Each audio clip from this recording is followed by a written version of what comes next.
یا ایتھا النفس المطمئنہ، اے وہ جان جو مطمئن رہی.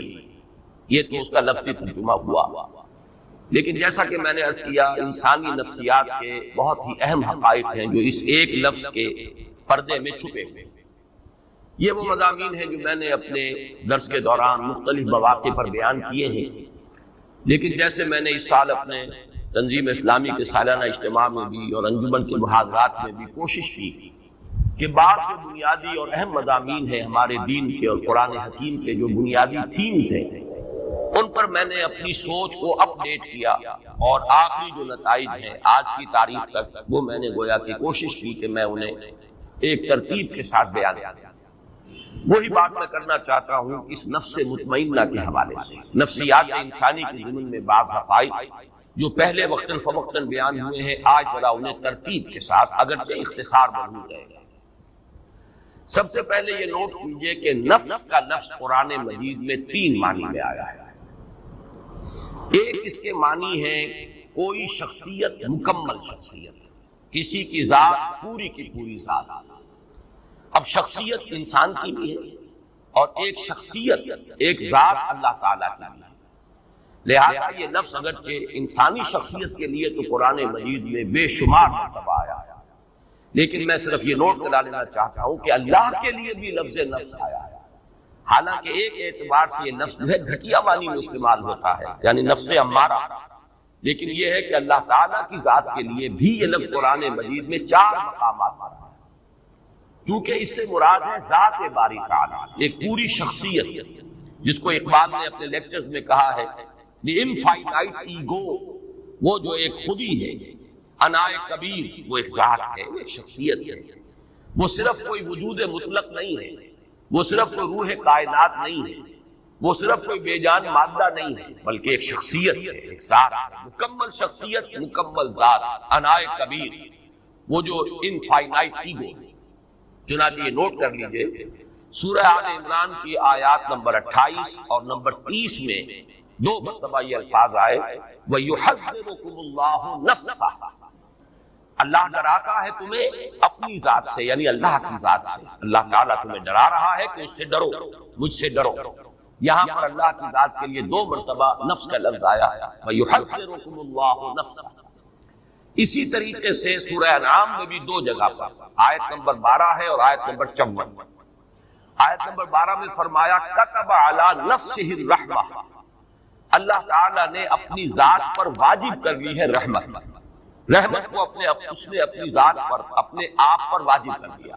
یہ میں اس لیے مثال دے رہا ہوں کہ اپنا آپ، اپنی ذات، اس کے لیے انسانوں کے لیے تو بے شمار مرتبہ لفظ نفس آیا ہے قرآن مجید میں، لیکن ذات باری تعالیٰ کے لیے بھی لفظ نفس کا اطلاق 4 جگہ.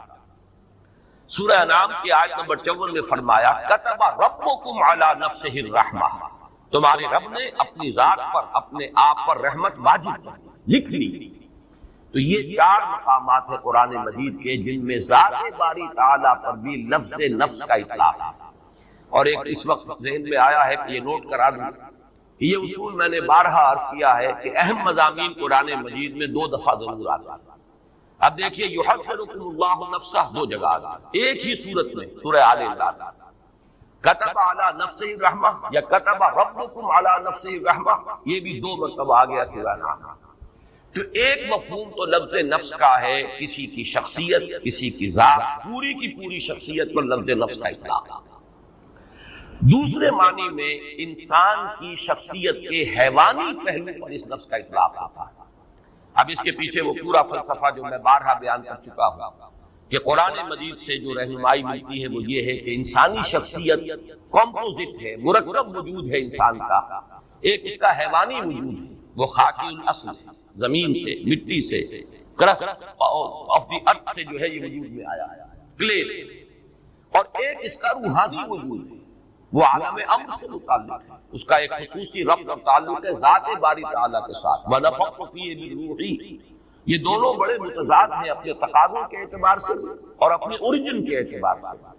ایک کا منبع زمین ہے، ایک کا جو بھی جہاں سے اس کا تعلق ہے وہ عالم علوی ہے، وہ بلند عالم ہے.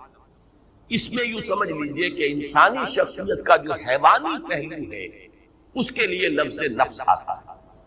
یہی وجہ ہے کہ اس حیوانی پہلو کا اگر خلاصہ اور لب لباب آپ کہیں گے تو وہ ہے جان، حیات، جو حیوانات میں بھی ہے۔ کتے میں بھی جان ہے، بلی میں بھی جان ہے، گھوڑے میں بھی جان ہے، گدھے میں بھی جان ہے، گھاس کے تنکے میں بھی جان ہے۔ یہ تمام جو ہے، چاہے وہ نباتاتی حیات ہو اور چاہے وہ حیواناتی حیات ہو، زمینی حیات جو ہے، اس میں زندگی جو ہے قدر مشترک ہے۔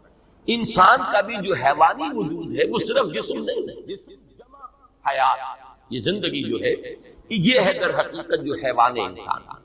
تو اس کا چونکہ لب لباب جو ہے اس حیوانی وجود کا وہ ہے جان، لائف، حیات۔ اس لیے سورہ انعام ہی کی آیت نمبر 93 میں فرمایا گیا کہ فرشتے جب روح قبض کرنے کے لیے، جان نکالنے کے لیے آتے ہیں۔ اب یہ روح قبض کرنے کا لفظ بھی میری زبان پر آ گیا غلط العام کے اعتبار سے، حالانکہ اس وقت جان قبض کی جاتی ہے، جان نکالی جاتی ہے، روح کا معاملہ نہیں ہے، وہ ایک علیحدہ بحث ہے۔ اس کے لیے جو الفاظ آئے اخرجوا انفسکم الیوم تجزون عذاب الہون، نکالو اپنی جانیں، آج تمہیں عذاب دیا جائے گا جو رسوائی والا عذاب ہے، رسوا کن عذاب ہے۔ تو جان جب نکلتی ہے اس حیوانی وجود میں سے تو وجود تو یہی رہ گیا، جسم تو رہ گیا یہ، لیکن جسم تو در حقیقت مٹی کا ایک ڈھیر ہے، مٹی سے آیا ہے۔ اس کا جو اصل حاصل ہے خلاصہ، جیسے کہ کتے میں اس کی جان جو ہے وہ اصل شے ہے، ورنہ اس کے بعد جو ہے گل سڑ جائے گا اور اس کا کوئی حقیقی وجود نہیں ہے۔ اسی طرح حیوانی وجود جو انسان کا ہے اس کا بھی اصل لب لباب جان ہے، حیات، لائف، باقی ورنہ یہ جسم جو ہے یہ تو تحلیل ہو کر اور منتشر ہو کر مٹی ہو کر مٹی میں مل جائے گا۔ تو جان کے لیے بھی اس قرآن مجید میں لفظ اخرجوا انفسکم، نکالو اپنی جان۔ اور یہی دوسرا پہلو ہے کہ جس کے لیے سورہ یوسف کی آیت نمبر 53 میں اور جو 13ویں پارے کی پہلی آیت ہے اس میں لفظ آیا ہے ان النفس لامارۃ بالسوء، کیونکہ یہ حیوانی وجود ہے انسان کا، تو جو حیوانی جبلتیں ہیں، جو اینیمل انسٹنکٹس ہیں، جو محرکات عمل ہے حیوانی، وہ سب کے سب اس کے ساتھ متعلق ہے۔ یہ ہمارے حقیقی وجود کا ایک رخ ہے، ایک پہلو ہے۔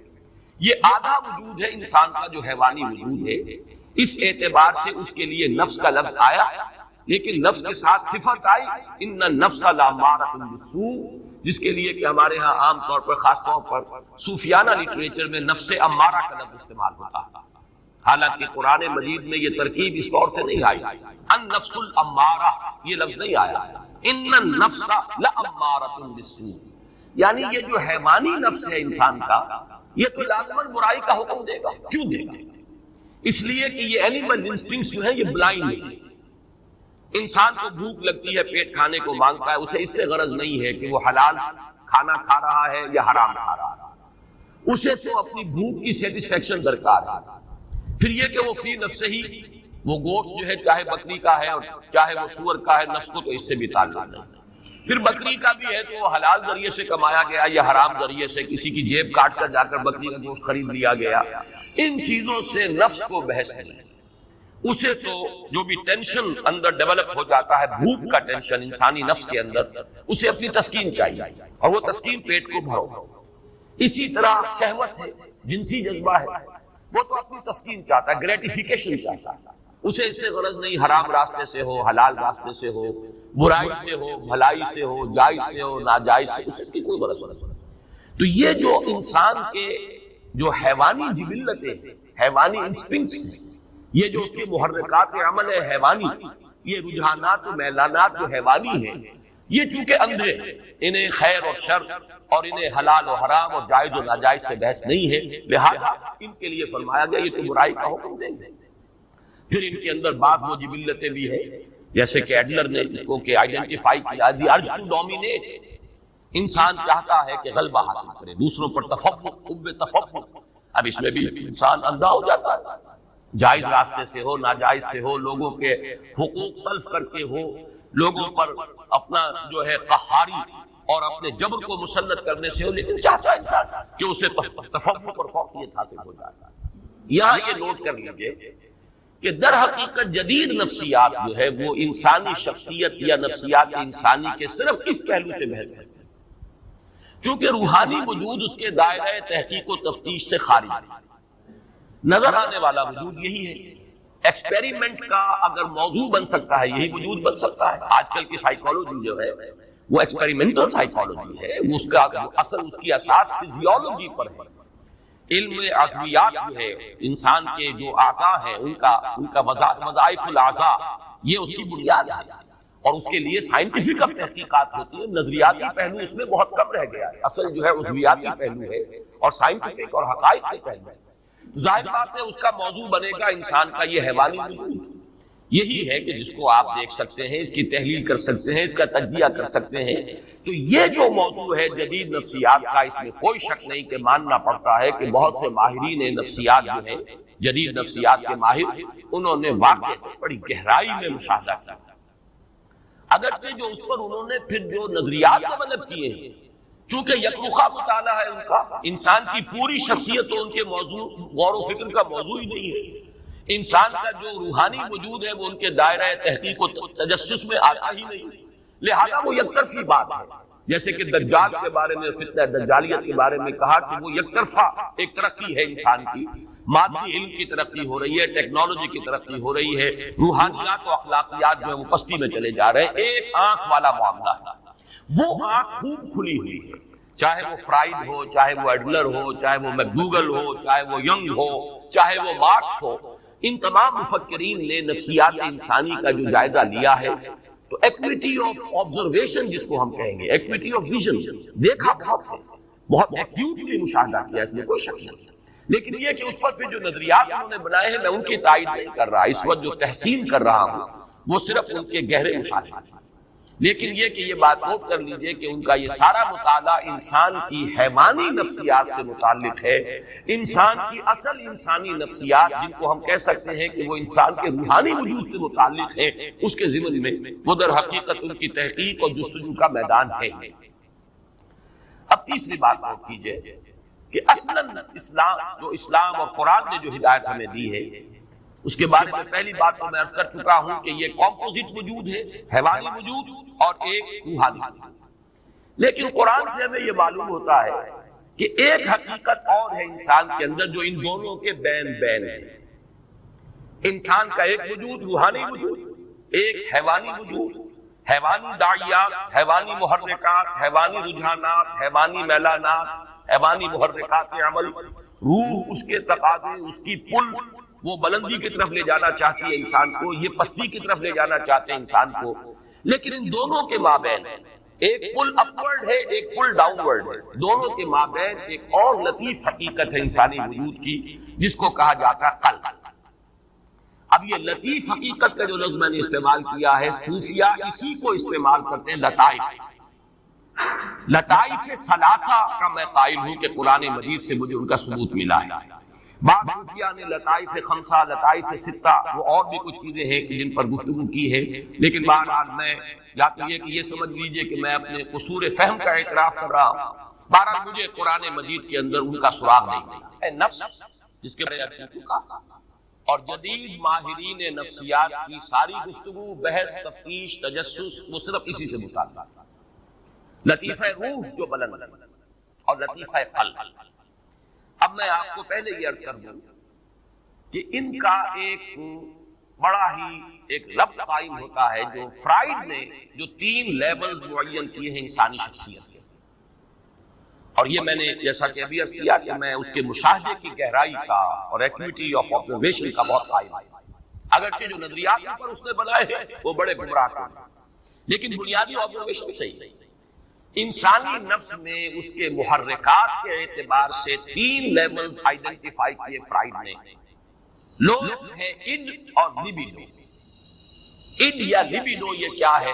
یہ حیوانی ذلتیں، حیوانی تقاضے، انسان کا جو حیوانی وجود ہے اس کا جو میلان ہے، اس کا جو رجحان ہے، یہ کیا ہے؟ اڈ اور لیبیڈو، جس کا تعلق ہے بطن سے، فرج سے، حیوانی تقاضے. اس سے بلند تر سطح پر وہ کہتا ہے ایگو، خودی. کوئی اور شے ہے جو کنٹرول کرتی ہے لیبیڈو کو، اڈ کو، لیبیڈو کو کنٹرول کرنے والا کوئی ہے انسان کے اندر جس کو وہ ایگو سے تعبیر کرتا ہے. اور اس سے اوپر ایک اور شے کو آپ نے مشاہدہ کیا اور اس کو وہ تعبیر کرتا ہے سپر ایگو. اس ایگو کے اوپر بھی ایک ایگو ہے، ایک اور بلند تر خودی ہے ایک خودی عام ہے اور ایک خودی اس سے بھی بلند ہے، سپر ایگو۔ اس سپر ایگو کی جو توجیہ اس نے کی ہے وہ گمراہ کن ہے، لیکن میں جو اس وقت اس کی طرف تعریف کر رہا ہوں وہ اس اعتبار سے کہ 3 لیولز کو جو اس نے آبزرو کیا اور آئیڈینٹیفائی کیا، یہ بھی اس کے مشاہدے کی گہرائی جو ہے اور اس کے اوپر دلالت کرتا ہے۔ ان لطائف ثلاثہ جو کورسپونڈنگلی قرآن مجید میں آئے ہیں وہ نفس امارہ یا حیوانی نفس، یہ ہے ایڈیالیزم، ایگو یہ قلب، لطیفہ قلب، اور سپر ایگو یہ در حقیقت لطیفہ روح۔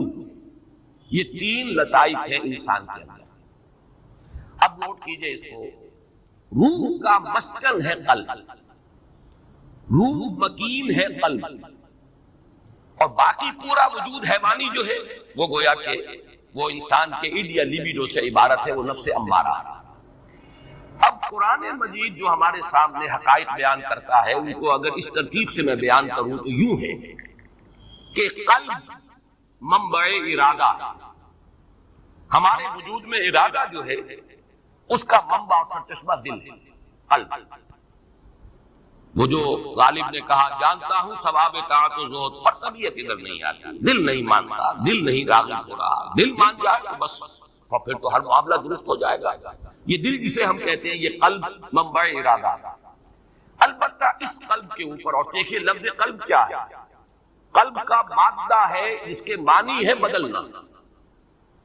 جیسے اس دل کو میں نے بار عرض کیا ہے یہ ہمارے جسم کا ایسا عضو ہے، یہ قلب، اسے کبھی آرام نہیں، باقی تمام اعضاء کو آرام ملتا ہے، ہمارے تمام خلیات جو ہیں انہیں آرام ملتا ہے، دماغ بھی آرام کرتا ہے، کم سے کم 2-3 گھنٹے سوتا ہے، نہ خواب دیکھتا ہے نہ کچھ اور سوچتا ہے، لیکن یہ کہ اس کے بعد اس کا آرام پورا ہو جاتا تو خواب دیکھنا شروع کر دیتا ہے۔ آپ سو رہے ہیں لیکن خواب دیکھتا ہے، وہ دماغ چل پڑا اس کی مشین، لیکن کچھ عرصہ اسے آرام کا درکار ہے، سوائے اس قلب کے کہ اس کے آرام کا مطلب موت ہے، فزیکل ڈیتھ۔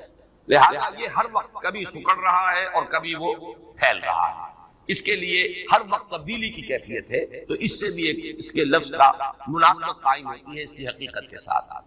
اس قلب کے اوپر 2 اثرات پڑتے ہیں، ایک طرف روح کے اثرات پڑ رہے ہیں اور دوسری طرف نفس امارہ کی پل ہے اس پر، اور اس کو صحیح تر تعبیر کریں گے ہم ایمانی حقائق کی روشنی میں کہ یہ قلب جو ہے اس کے اندر روح انسانی ہے جو روح ربانی ہے حقیقت کے اعتبار سے، نفخت فیہ من روحی۔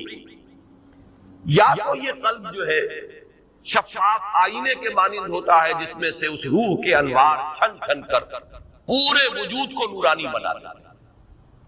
نفس امارہ کی گرفت نہیں ہے قلب پر، بلکہ جو انوار روح ہے، روح کے انوار وہ قلب کے آئینے میں سے، شفاف آئینے میں سے چھن چھن کر باہر آ رہے ہیں اور پورے وجود کو منور کر دیا۔ یا یہ ہے کہ ایڈیا لیبیڈو، نفس امارہ کا اتنا تسلط ہو گیا ہے قلب پر، اس کی شہوت، اس کی خواہشات، اس کی دنیاوی جو تمنائیں اور آرزوئیں ہیں، طول عمل ہے، اس سب نے اس قلب کو سیاہ کر دیا، یا جیسے حدیث میں آتا ہے قلب کو بند کر دیا۔ حضور نے باقاعدہ مٹھی بند کی۔ انسان جب گناہ کرتا ہے تو ایک داغ پڑ جاتا ہے، پھر گناہ کرتا ہے پھر دوسرا داغ پڑ گیا، توبہ کرتا ہے تو دھل جاتا ہے داغ، توبہ نہیں کرتا تو داغ پر داغ، یہاں تک کہ اسے ہم یہ بھی کہہ سکتے ہیں کہ وہ سیاہ ہو جاتا ہے۔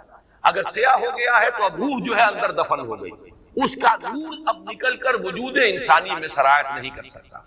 اب یہ ظلمت ہی ظلمت ہے، تاریکی ہی تاریکی ہے، وجود حیوانی جو ہے اس کے اندر اب کوئی نورانیت باقی نہیں رہے گی۔ یہ ہے وہ کیفیت جس کو حضور نے فرمایا پھر دل بند ہو جاتا ہے، اور اسی کو قرآن کہتا ہے ختم اللہ علی قلوبہم وعلی سمعہم، جب کسی تھیلی کو بند کر دیتے ہیں تو اوپر مہر لگا دیتے ہیں، اب کوئی شے اس میں نہ نکلے گی نہ اس کے اندر داخل ہوگا۔ تو دل میں سے نہیں نکل سکتے انوار روح کے، اور دل میں داخل نہیں ہو سکتی کوئی نصیحت، کوئی موعظت، اس لیے کہ مہر لگ سکتی۔ یہ کیفیت کیا ہے؟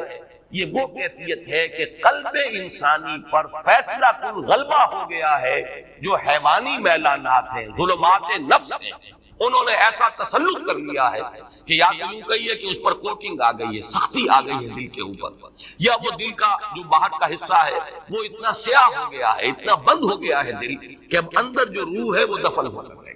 اس کو نوٹ کر لیجئے، لفظ دفن میں خاص طور پہ استعمال کر رہا ہوں اس لیے کہ ذرا آگے ہم چلیں گے، قد افلح من زکاہا وقد خاب من دساہا۔ دسا یا دسو کے معنی ہے کسی شے کو دفن کرنا، یہ لفظ آگے آ جائے گا، تیسری ہی صورت ہے، بلکہ اگلے ہفتے انشاءاللہ ہفتے کو ہم یہ سورۃ الشمس پڑھیں گے۔ اور یا پھر دوسری شکل ہے جو میں نے عرض کیا کہ اگر آئینہ قلب صاف اور شفاف ہے تو روح کے انوار اس میں سے نکل رہے ہیں اور اس نے پورے وجود حیوانی کو منور کر دیا ہے۔ یہ ہے دو ایکسٹریم کنڈیشنز۔ اس دوسری کنڈیشن کی ایکسٹریم صورت جو ہے وہ ہے شخصیت محمدی صلی اللہ علیہ وسلم۔ یہ نہیں تھا کہ آپ کے ساتھ نفس تھا نہیں، یہ نہیں تھا کہ آپ کے اندر جو ہے جسمانی تقاضے تھے نہیں، یہ نہیں تھا کہ آپ کو بھوک نہیں لگتی تھی یا آپ کے اندر جو ہے وہ جنسی تقاضا سب تھے، لیکن یہ کہ اس سب کے اوپر روح محمدی کے انوار ایسے فیصلہ کن طور پر غالب ہو چکے تھے کہ پورا وجود نورانی ہو چکا تھا۔ اس اعتبار سے حضور کو اگر نور مجسم کہا جائے تو مجھے کوئی اعتراض نہیں، اس معنی میں وہ جس کو آگے بڑھا کر جو فلسفے اس پر ایجاد کر لیے گئے وہ علیحدہ شے ہے، لیکن اس معنی میں کہ روح محمدی صلی اللہ علیہ وسلم اتنی اس کی نورانیت قوی ہے، اور جو نفس ہے وہ حضور نے اس طور سے اس پر قابو پا لیا کہ روح کے انوار سے آپ کا پورا وجود جو ہے وہ منور ہو گیا۔ اس کے لیے سورہ نور کی وہ جو رکوع ہے، 5واں رکوع، اس میں جو تعبیر آئی ہے اسے ذہن میں تازہ کر لیجئے، نور علی نور، یہ تو انوار ہی انوار ہیں پورے وجود کے اندر، بتمام و کمال تو یہ ذات محمدی ہے صلی اللہ علیہ وسلم، لیکن یہ کہ اسی راستے پر چلنے والے اور بھی لوگ ہوں گے، نور کی انٹینسٹی تو وہ نہیں ہوگی جو نور محمدی کی ہے صلی اللہ علیہ وسلم، لیکن یہ کہ پورے وجود انسانی کا نورانی ہو جانا کم تر انٹینسٹی کے ساتھ یہ بالکل معقول بات ہے، سمجھ میں آنے والی بات۔ اور دوسری جو ایکسٹریم کیفیت ہے اس کے لیے ظلمات بعضها فوق بعض، تاریکیوں پر تاریکی۔ نور جو ہے روح کا وہ تو دفن ہو چکا، اس کے اوپر تو قلب کے اوپر کرست آ چکا، سختی آ چکی، ثم قست قلوبکم فہی کالحجارۃ او اشد قسوہ، پتھر سے زیادہ سخت ہو چکا، یا آئینہ قلب سیاہ ہو چکا، زنگ آ چکا، کلا بل ران علی قلوبہم ما کانوا یکسبون، یہ سورہ مطففین میں ہم پڑھا ہے، یا حضور نے جیسے فرمایا کہ دل بند ہو گیا، اب اس پر مہر کر دی گئی۔ یہ ہے ظلمات بعضها فوق بعض۔ البتہ ایک تیسری کیفیت ہے بین بین، یہ قلب جو ہے کبھی ادھر کبھی ادھر، آپ یہ سمجھیے کہ 90% انسان اسی کیفیت میں ہوں گے۔ وہ لوگ کہ جن پر اس طریقے سے حیوانیت کا غلبہ ہو چکا ہو کہ کوئی خیر کا وجود ہی نہ رہے، یہ بھی ایکسٹریم لوگ کم ہوتے ہیں، کوئی نہ کوئی جھوٹی نیکی، ململے کی نیکی، دکھاوے کی نیکی، دادوؤں کے ہاں، جیب کتروں کے ہاں، بستہ الف اور بستہ بے کے بدماشوں کے ہاں، لنڈیوں کے ہاں، یعنی آبرو باختہ عورتوں کے ہاں ہوتی ہے کوئی نہ کوئی۔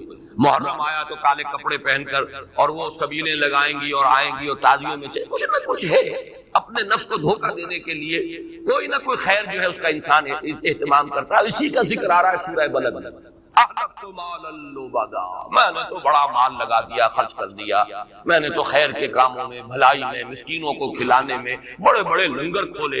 یہ سب کام ہے کس کے ساتھ؟ بدی کے ساتھ۔ بدی بھی ہے، حرام خوری بھی ہے، سمگلنگ بھی ہو رہی ہے، اور بھی جو بھی سودی کاروبار بھی ہو رہا ہے، لیکن مسجدوں کو چندے بھی دیے جا رہے ہیں، دارالعلوموں کی سرپرستی بھی ہو رہی ہے۔ تو اکثر و بیشتر آپ کو ملے گا گڑبڑ معاملہ کہ کچھ نیکی کی طرف بھی ہے اور کچھ بدی کی طرف بھی ہے۔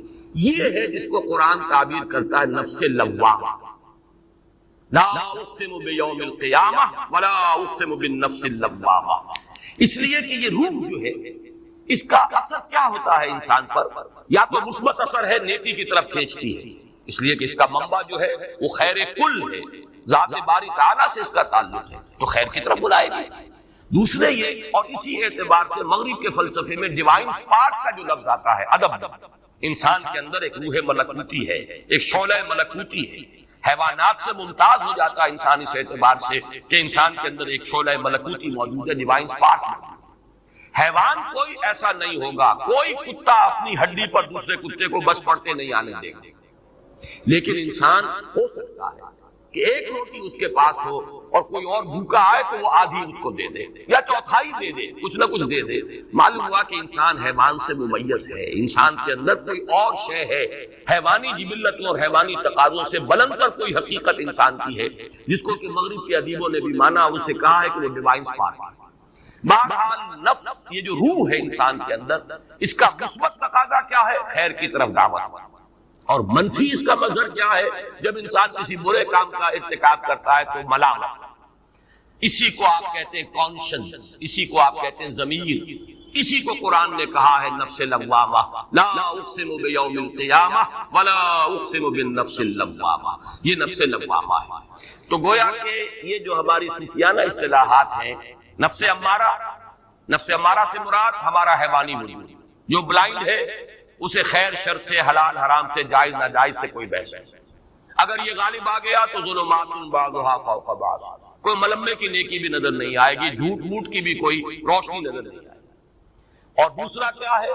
اگر انسان کچھ خیر کی طرف بھی چلتا ہے اپنی روح کے تقاضے کے تحت، اور اگر کوئی برا کام کرتا ہے، نفس کا غلبہ ہو گیا، شہوات کا غلبہ ہو گیا، خواہشات کا غلبہ ہو گیا، بری حرکت سرزد ہو گئی، تو پھر اندر سے وہ روح جو ہے ملامت کرتی ہے، وہ ضمیر جو ہے، مائی کانشنس از بائٹنگ، میرا ضمیر مجھے ملامت کر رہا، یہ نفس لوامہ ہے۔ اس کو تعبیر کرتے ہیں یہ نفس کی اس سے ایک بہتر اور اعلیٰ شکل ہے۔ بلند ترین شکل جو ہے وہ نفس مطمئنہ، جبکہ انسان کی روح کو تمکن حاصل ہو جائے وجود انسانی پر۔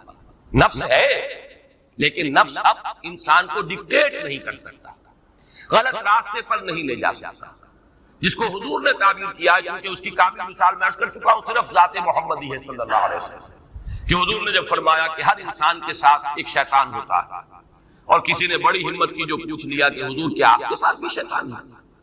آپ نے فرمایا ہاں ہے، لیکن میں نے اسے مسلمان کر دیا، یعنی وہ شیطان بھی ہے، وہ نفس بھی ہے، لیکن میں نے اسے مسلمان کر دیا، میرا اس کے اوپر کنٹرول ہے، میں قابو یافتہ ہوں، اور جب قابو یافتہ ہوں تو میری روح جو یہ ہے وہ کیفیت جس کو نفس سے یہاں اب میں چاہتا ہوں کہ اس کے ساتھ دوسرا لفظ مراد کیا ہے؟ یا ایتھا النفس المطمئنہ۔ ابھی تک میں نے عرض کیا کہ نفس کا لفظ مکمل شخصیت کی توجیہ کے لیے بھی آتا ہے، تعبیر کے لیے۔ نفس ہمارے صرف حیوانی وجود کے تقاضے کے لیے بھی آتا ہے، جس کا خلاصہ اور لب لباب ہے ہماری جان، اور اسی معنی میں نفس امارہ کا لفظ استعمال ہوتا ہے۔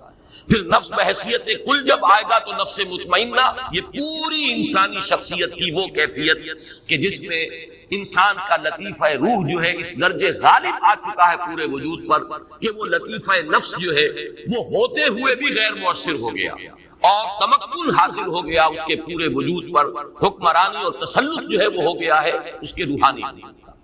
اب مطمئنہ کسے کہتے ہیں؟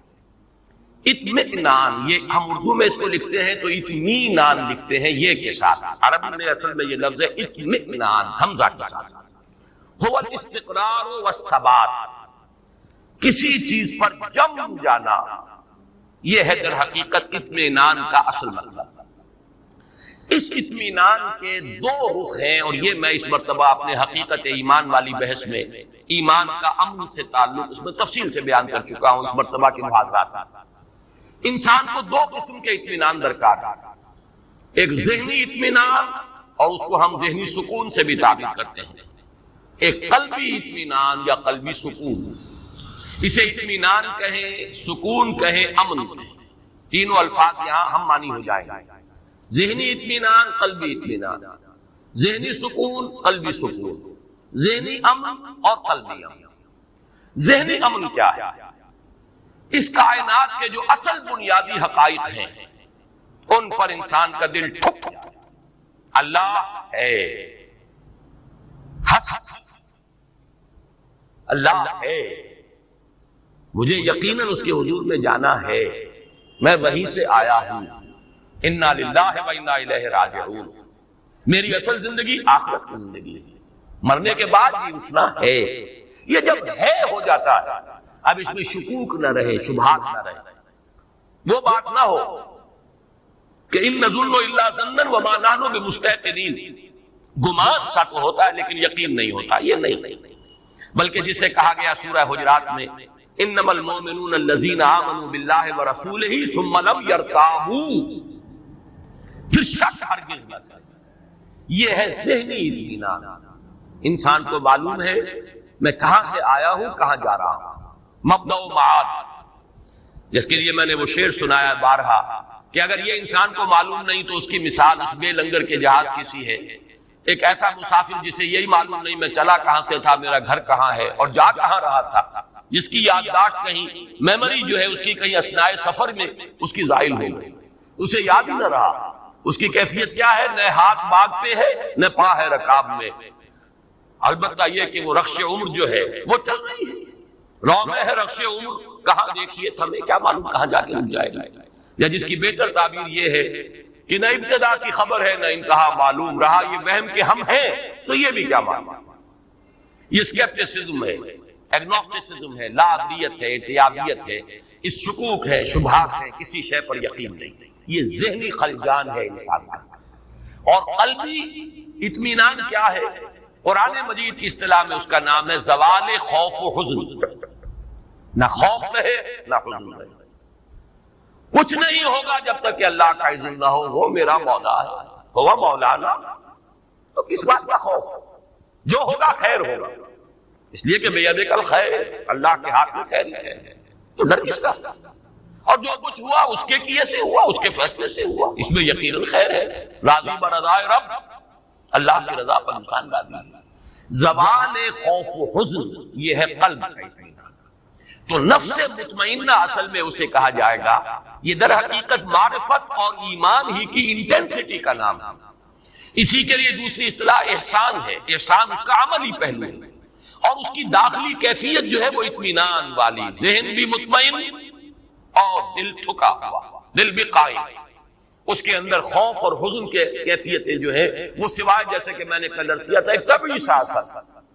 اگر کسی چیز نے کاٹا ہے ایک دم ہاتھ جو ہے آپ کا ہل گیا، درد محسوس ہوا، ٹھیک ہے، یہ طبعی اثر ہے اس کا. لیکن نفسیاتی اثر نہیں کہ اس کی وجہ سے کوئی غم ظاہر ہو جائے، کوئی انسان کے اوپر جو ہے مایوسی کی کیفیت طاری ہو جائے، کوئی زبان سے اللہ کے لیے شکوہ اور شکایت کے الفاظ نکل جائے، نالم شیوت، یہ نہیں، بلکہ یہ کہ اس کے اوپر ضبط ہے مکمل. یہ ہے در حقیقت زوال خوف و حزن. الا ان اولیاء اللہ لا خوف علیہم ولا هم یحزنون. تو اب یوں سمجھیے کہ لفظ احسان، لفظ مرتبہ ولایت، الا ان اولیاء اللہ لا خوف علیہم ولا هم یحزنون، یہ دونوں مساوی ہیں نفس مطمئنہ میں. جو کیفیت اس لفظ احسان میں ہے، جو کیفیت مرتبہ ولایت کی ہے، وہی نفس مطمئنہ ہے.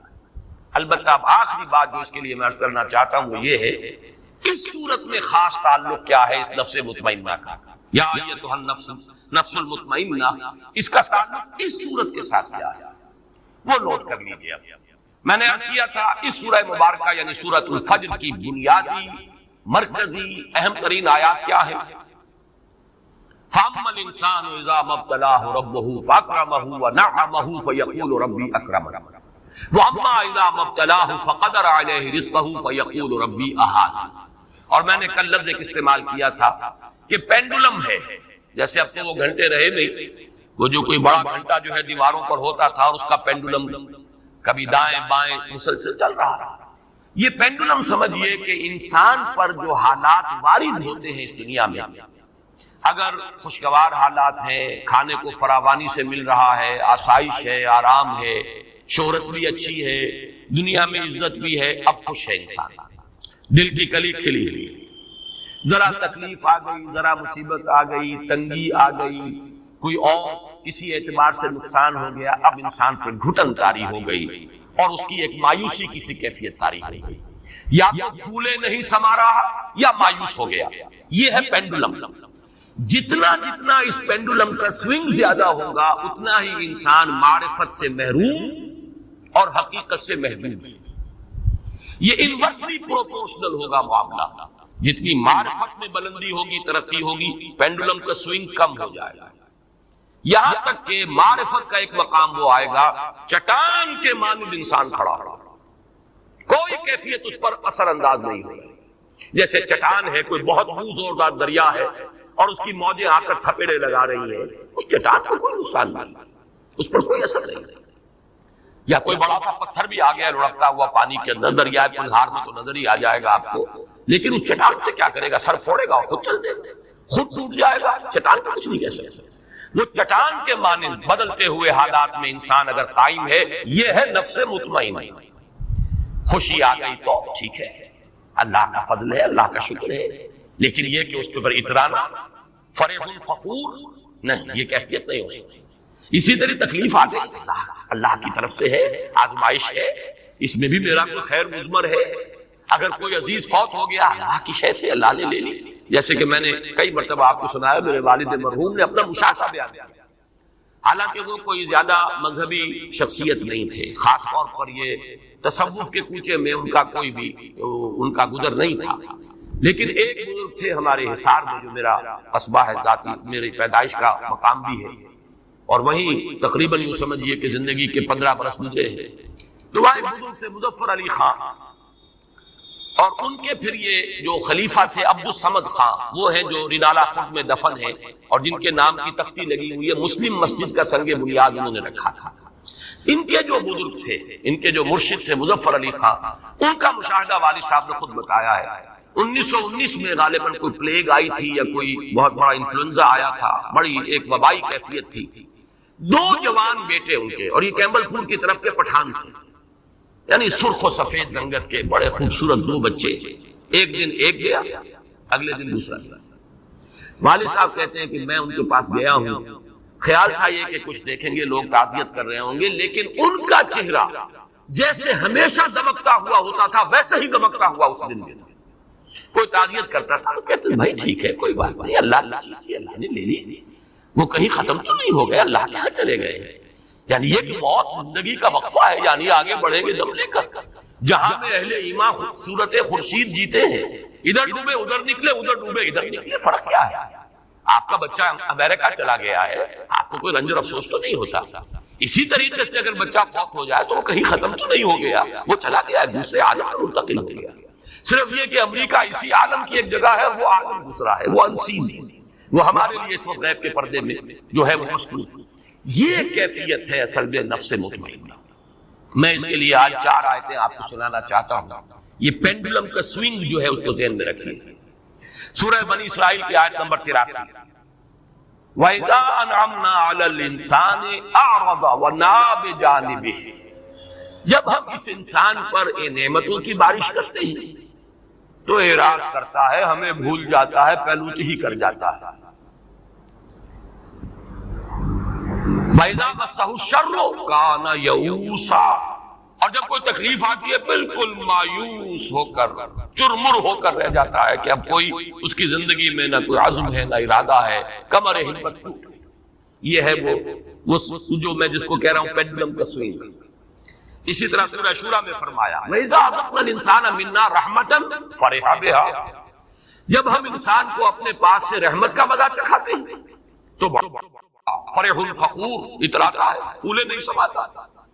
وَإِن تُصِبْهُمْ سَيِّئَةٌ فَإِنَّ الْإِنسَانَ كَفُورٌ، اور اگر کوئی برائی ان پر آ جاتی ہے تو پھر انسان ناشکرا، بھول جاتا ہے کہ ہم نے کبھی اس پر احسان بھی کیا تھا، کوئی نعمت بھی اسے دی تھی، بھول گیا اور بالکل ناشکرا ہو گیا۔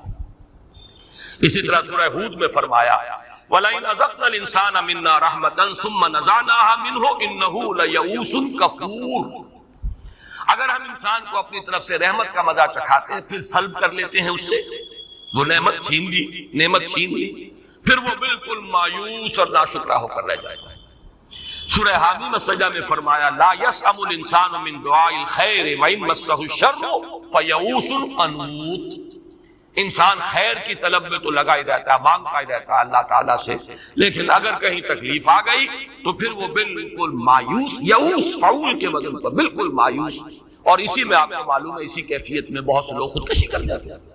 یئوس کفور اور یئوس قنوط، بالکل نا امید، اللہ تعالیٰ کی رحمت سے بالکل آس توڑ دیتے ہیں۔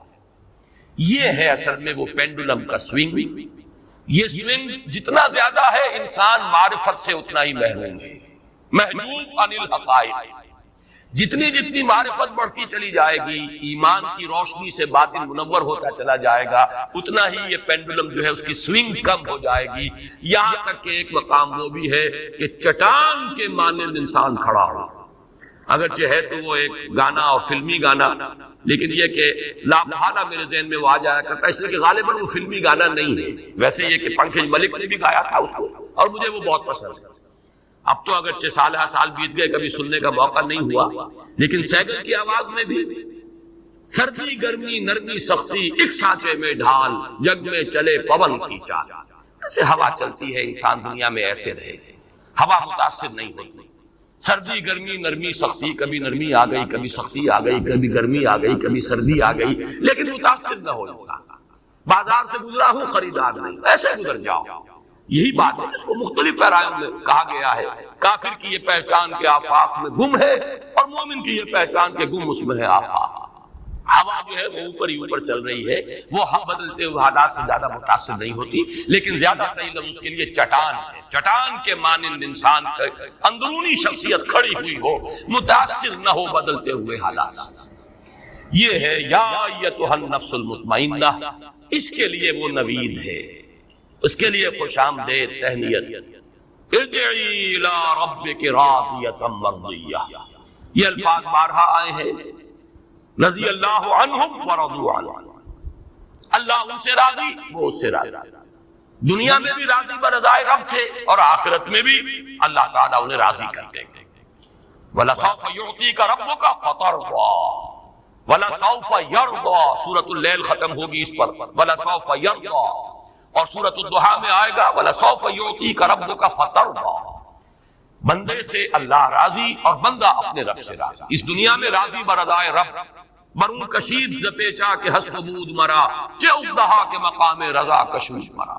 دنیا میں اللہ کی رضا پر راضی رہو گے، اللہ وہاں تمہیں راضی کر دے گے۔ یہ یا ایتھا النفس المطمئنہ ارجعی الی ربک راضیۃ مرضیہ فادخلی فی عبادی، اب داخل ہو جا میرے خاص بندوں میں، میرے مقربین بارگاہ میں، ان کے زمرے میں، صدیقین کا جو مقام ہے، جیسے کہ فرمایا گیا جو اللہ اس کے رسول کی اطاعت کو اپنے اوپر لازم کر لے، فَأُولَٰئِكَ مَعَ الَّذِينَ أَنْعَمَ اللَّهُ عَلَيْهِم مِّنَ النَّبِيِّينَ وَالصِّدِّيقِينَ وَالشُّهَدَاءِ وَالصَّالِحِينَ وَحَسُنَ أُولَٰئِكَ رَفِيقًا۔ آؤ تم شامل ہو جاؤ میرے ان بندوں میں، میرے جو خاص مقربین بارگاہ ہیں، وَادْخُلِي جَنَّتِي، اور داخل ہو جاؤ میری جنت میں۔ یہاں لفظ جنتی جو ہے یہ میرے نزدیک اس بلند ترین جنت کی تعبیر کے لیے لفظ آیا ہے، میری جنت۔ میں نے جیسا کہ کل عرض کیا تھا، اور اس کے لیے بھی آج میں حوالہ دینا چاہتا ہوں، اس لیے کہ ذہن میں آیا کہ وہ حوالہ بھی اس وقت نوٹ کرا دوں۔ جنت کے بارے میں قرآن مجید میں سورہ حدید میں تو فرمایا گیا اس جنت کا پھیلاؤ آسمان اور زمین جتنا ہے۔ سابقوا الی مغفرۃ من ربکم وجنۃ عرضها کعرض السماء والارض، مسابقت کرو، دوڑو، ایک دوسرے سے آگے نکلو اپنے رب کی مغفرت کے حصول کے لیے اور اس جنت کے حصول کے لیے کہ جس کا پھیلاؤ، جس کا عرض جو ہے آسمان اور زمین جتنا ہے۔ یہاں پہ نوٹ کیجئے وہ اصول کے اہم مضامین قرآن مجید میں 2 دفعہ ضرور آتے ہیں۔ یہی آیت ہے صرف ایک لفظ 2 الفاظ کے فرق کے ساتھ، سارعوا، سابقوا کے بجائے سارعوا، مسارعت بھی یہی ہے، دوڑ میں ایک دوسرے سے آگے نکلنا۔ سارعوا الی مغفرۃ من ربکم وجنۃ عرضها السماوات والارض، آسمانوں اور زمین جتنا پھیلاؤ ہے جنت کا۔ فرق کیا ہے؟ وہاں ایک آسمان کی بات کی ہے، یہاں آسمانوں کی بات کی، تمام آسمانوں تک پھیلاؤ ہے جنت کا۔ اس سے میرے اس مضمون کی تائید ہوتی ہے جو میں نے کل عرض کیا تھا کہ وہ جنت زمین سے اور اس مقام تک سدرۃ المنتہا تک اس کے مراتب، زمینی جنت عرضها السماوات والارض، زمین اور آسمان، اور آسمانوں میں 7ویں آسمان پر ہے وہ سدرۃ المنتہا، جس کے بارے میں فرمایا گیا اندہا جنت الماوا، وہ جنت الماوا اس کے قریب ہے، اس کے پاس ہے۔ تو یہ جنت کے مختلف مدارج اور ہیں، درجات ہیں کہ جو زمین سے لے کر اور وہ سدرۃ المنتہا تک پھیلے ہوئے ہیں۔ تو سارعوا الی مغفرۃ من ربکم وجنۃ عرضها السماوات والارض، ایک دوسرے سے آگے نکلو، دوڑو، ایک دوسرے سے مسابقت کرو، مسارعت کرو اپنے رب کی مغفرت کے حصول کے لیے اور اس جنت میں داخلے کے لیے جس کا پھیلاؤ زمین سے آسمانوں تک ہے، جس کا عرض ہے آسمانوں اور زمین کو محیط۔ اللہم ربنا اجعلنا منہم، اللہ تعالی ہمیں ان میں داخل فرمائے۔ اللہم انا نسألک الجنہ ونعوذ بک من النار، آمین یا رب العالمین۔